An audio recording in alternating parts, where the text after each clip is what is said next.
The Editor-in-Chief is live in 10, 9, 8, 7, 6, 5, 4, 3, 2, 1. Okay, welcome to the program, December the 12th. You're with the Editor-in-Chief.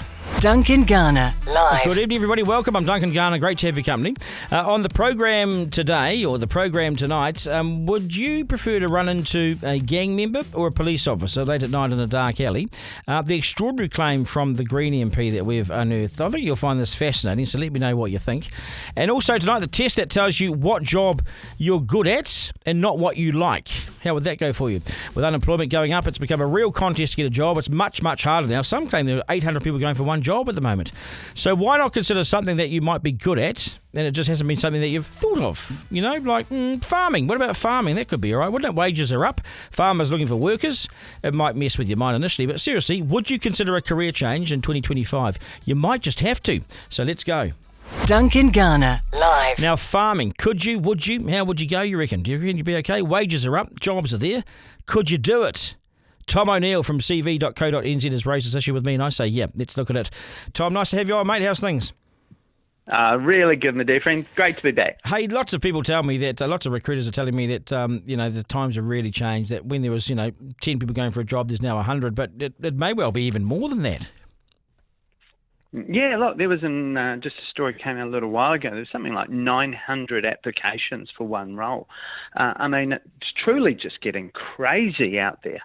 Yeah, it really is. And for those coming to the end of 2024 and they may not have a job or they may be looking to change career, you reckon that farming is a good option? Yeah, well, it's interesting. You have things go up and down, and industry sectors come and go in terms of sort of coolness or ability or whatever it is. But certainly, farming, just totally out of the box. Just figures released today showing pay has gone up 10% in the last 2 years. Average pay is over $70,000, and apparently farmers are crying out for people. You don't need to be super crazy skilled. You just need to have a willing sort of focus and want to get stuff done. So, this is the thing. We sit here and kind of, we focus on what we do, but, there are opportunities out there if we're prepared to sort of have a little bit of a think and prepare to maybe do things a bit differently in 2025. Yeah, I suppose we don't really think about farming. I mean, so many people are sort of city slickers. They've gone to the office every day. They do whatever, but it hasn't crossed their mind. People need to just think a little bit more laterally, don't they, and think outside the square, because they actually might be good at something that they don't think they are. Yeah, well, this is exactly it. One of my good friends, he's a cabinet maker, and he was just sick and tired of long hours driving and all this and that, and put his hand up for a farming role. Just had never done it. No one in his family had done it before. Suddenly fell in love with it, and then just really threw himself into this fantastic new career.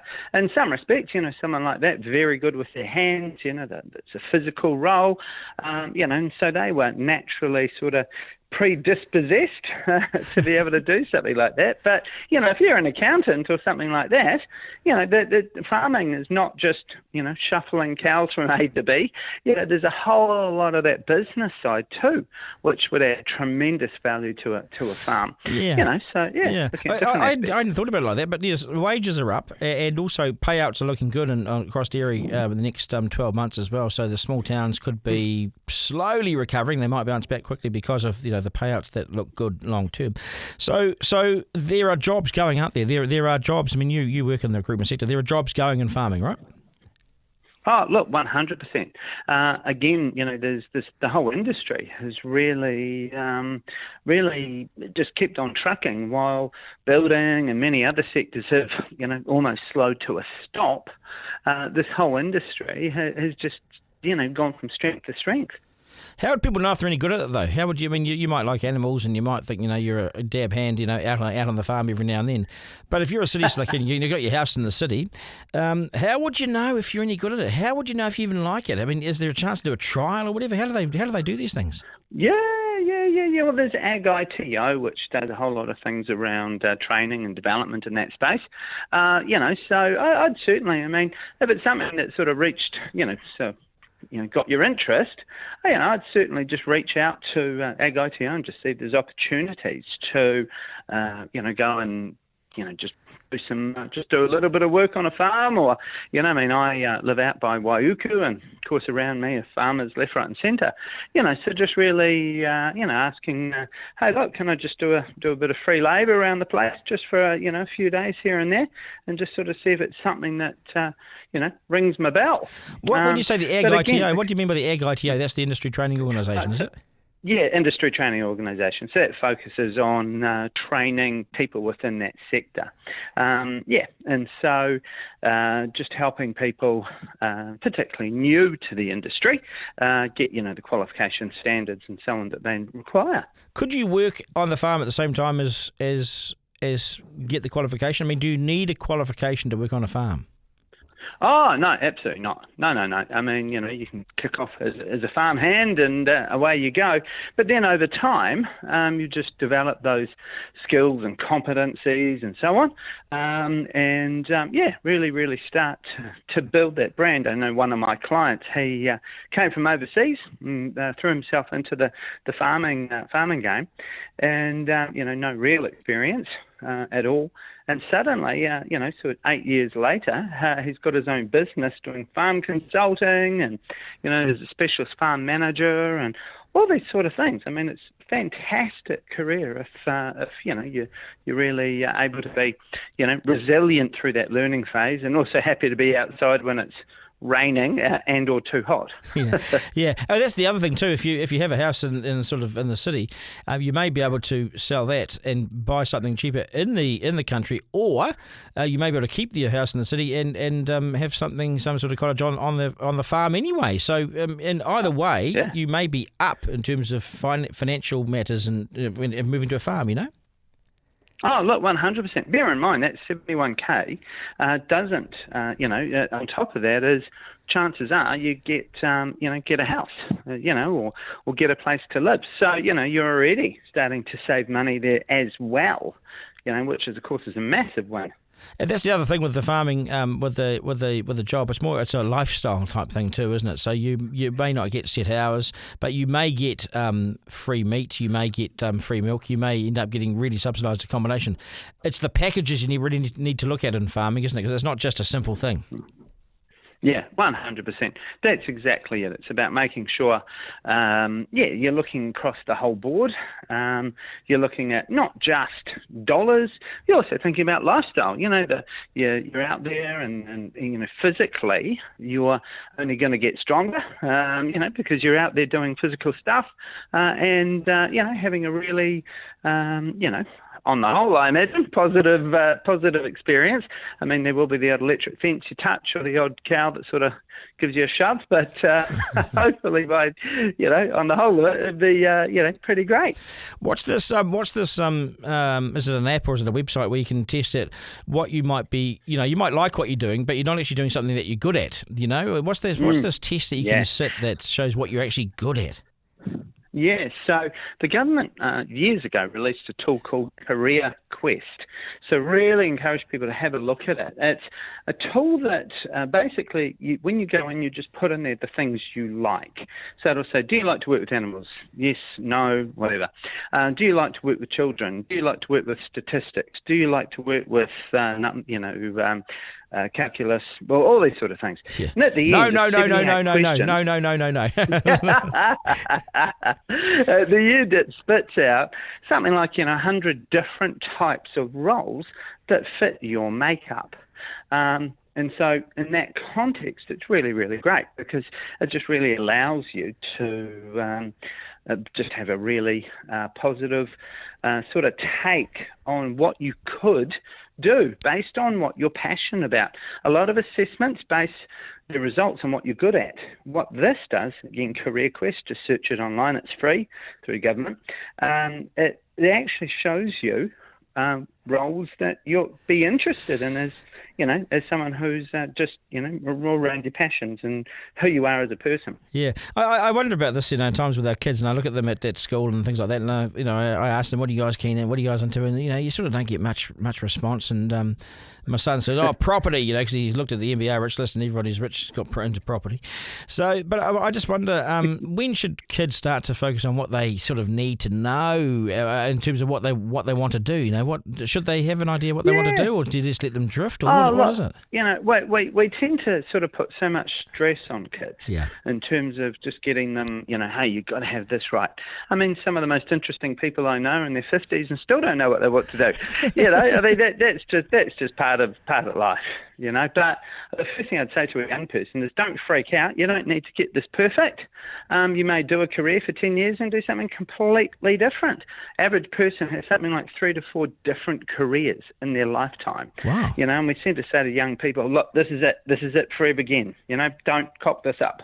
Yeah. But in actual fact, what it is it's a starter, and nothing is lost. If you go into customer services and then you do a great job there and then suddenly you think you go into sales, well, great. All those skills in customer service are equally aligned to, sales. And suddenly now I'll become an accountant. Great, fantastic. Well, now you've learned a lot around business in terms of the sales and customer service side, all these sort of things. So, but I think for kids, ideally around sort of year 11, year 12, you want them to start really thinking about where they want to sort of point their career.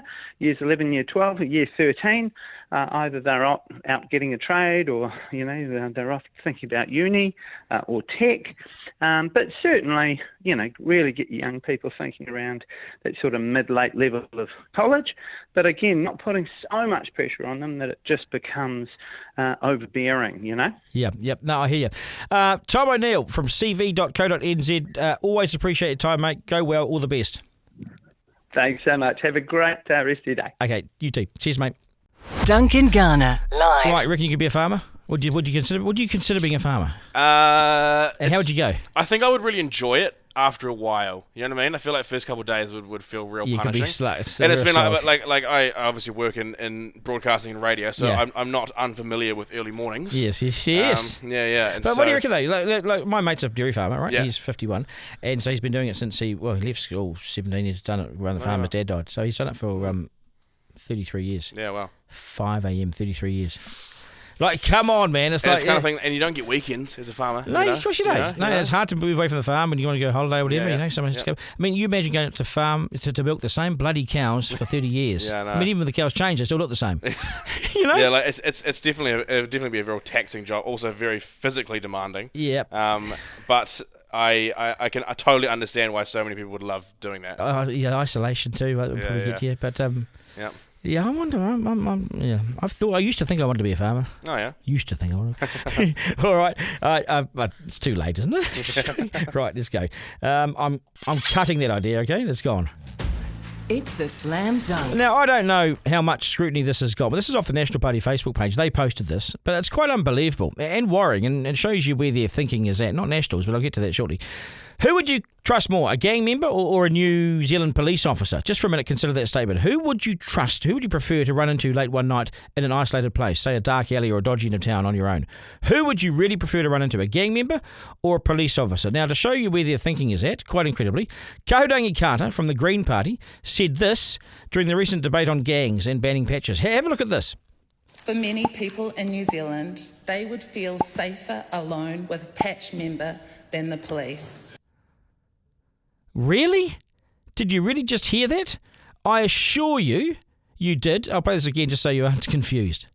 Then I'll go and spoil it all by saying something stupid like, would you rather be walking down a dark alley and see a patched member or a police officer? For many people in New Zealand, they would feel safer alone with a patch member than the police. I find it incredible that that's where their thinking is at, and they choose to say it. They back the gangs head of New Zealand's law enforcement agency. Is that what they're saying? The Greens have always been a movement and a movement of activism. I get that, but it's gone to the next level. To me, this confirms they're not just an activist movement, but they're deluded. I'm trying to understand their statement. It may be because they have whānau in gangs, and maybe it's their whānau that they're walking down the dark alley into. Or I understand that much more. Is that why? They don't say so. I've been on Marae with gang members as part of whānau tangi and so forth, and the gang members have been totally respectful, as they have to be. I also know gang members, and I would have had zero issue walking into them late one night as well, because I know them. I'd be wary about where we're going and what we're getting into after that, but I understand it. But MPs are leaders, and they make statements that carry weight. And this statement said generically, who would you rather run into, a cop or a gangster? It's just so wide of the mark of where I think New Zealanders are at, where the general public are at, and out of touch with how the majority of the country, I think, feel about this. I mean, do the Greens think that this will attract some support? From who? If they're after the gang vote, they have to battle the Māori Party for that. And I'll add that it's a huge insult to the cops, who sure they have the old rough diamond, we know that, who offends and they're held to account. But largely the surveys show they're trusted and have worked hard at becoming more diverse and more representative and more trusted over the years. On the whole, we have a very good police force. If anything, I wonder if they're too soft in some parts, in my opinion. Gangs, yes, they're there for the brotherhood and all that. I get that. But they're overwhelmingly doing bad shit too. Organised crime and drugs and violence is a big part of that. Come on, stop kidding yourselves. Police or gangs? Gangs it is for the Greens. And they want to govern the country? Now, I'm not a religious man, but Lord, please help us out here. Duncan Garner, live. All right. Are you, Isaac, you rather run to a gang member or a cop? I mean, you know, that's why I sort of I did say, you know.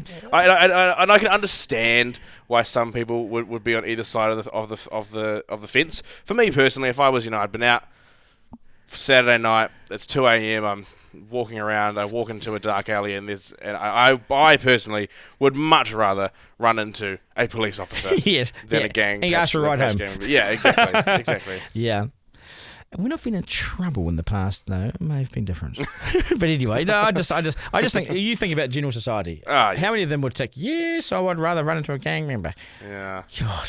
I think it's a little bit strange. A Catholic priest or a gang member? Ooh, that's right, that's question. us. This will be available as a podcast on Rover shortly, wherever you get your podcasts. Thank you for your feedback and support. I'm Duncan at rover.nz. To my team, Isaac. Thank you, boss.